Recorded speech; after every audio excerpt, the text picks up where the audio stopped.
Well, let's now create a root directly from the web console.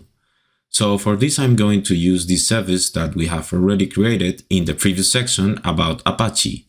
Okay, so remember that we call it Apache 1 SVC, which is pointing to an Apache, okay? Well, to create the root, it's quite simple. If I go to roots and click on create root, you see that I can do it either in form mode or, as always, creating a YAML. I'm going to do it in assistant mode, which is the simplest way.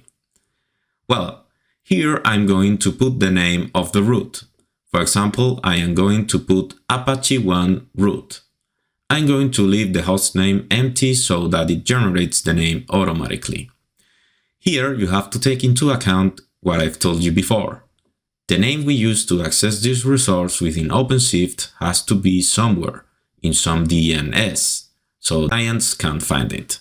When we are with CRC, it generates an automatic name, which is the name of the project plus the CRC testing, etc. But in real life, I might want to use my own URLs, but we will do this later. Here, in path, I specify if when accessing the resource instead of being in the root, I have to access some internal page. For example, the index or any other site that is not registered by default. We will have a look at this later. The interesting thing is that I can decide which service I want to map.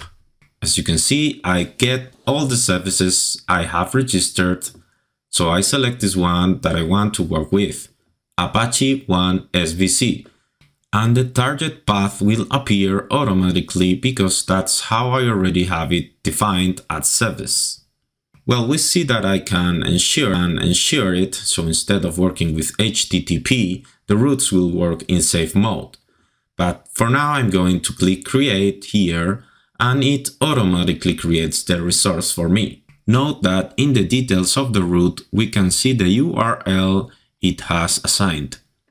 You see that it's the name of Apache deploy 1 root, which is the name I have given it. And then there's a one, which is the app CRC testing project. So if I click on this icon here, you see that it will automatically bring up the page. You see that it works well for me through this URL. Remember, this is because I am with CRC. Here it gives me the service and the rest of the data that we can expect within the project. If we go to YAML, you can see it has a lot of metadata. If I go to the specification, I see the host here. Remember, the host has been automatically created by it with a name. Then we can see where it's pointing. Because remember that it can be a service, but it can also be a pod, or it can even be deployed directly.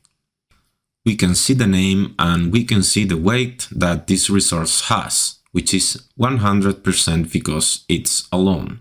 The target, port, etc. And you see that here is the ingress. In reality, underneath it uses ingress, as I told you in the theoretical part. So here you are putting the root you are using and the rest of the data to access. If I see it in command mode, I can check here with OC get root that it will come out with this name, and you can see that it's working perfectly. Well, now let's do something. I'm going to delete the root because I'm going to create it again, but with a different name. So I'm going to do an OC delete root here, and I've called it Apache 1 root.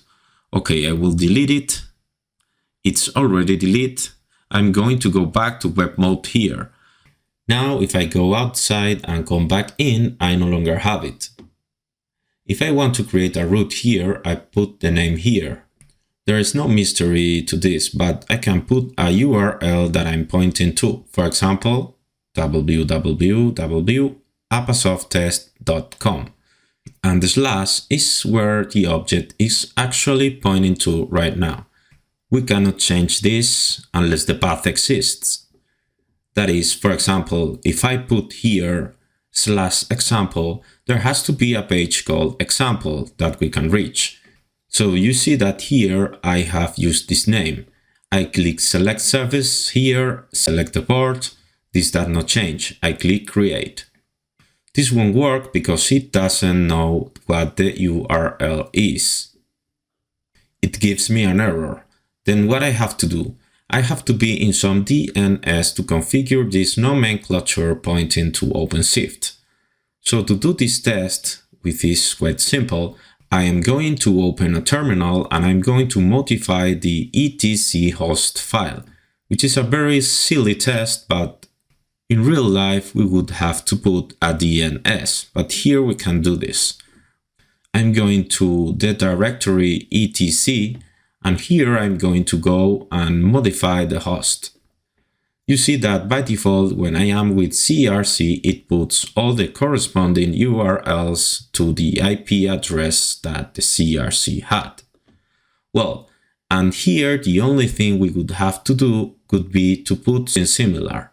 That is 127.0.0.1, and here the name www, etc. and save it. And once I have saved it, then I'm going to try it again to see if it works. I come back here, do it again. So now it should work correctly. In the end, it's simple. The name I used reaches Openshift, and then Openshift, depending on the name it receives, routes it to the correct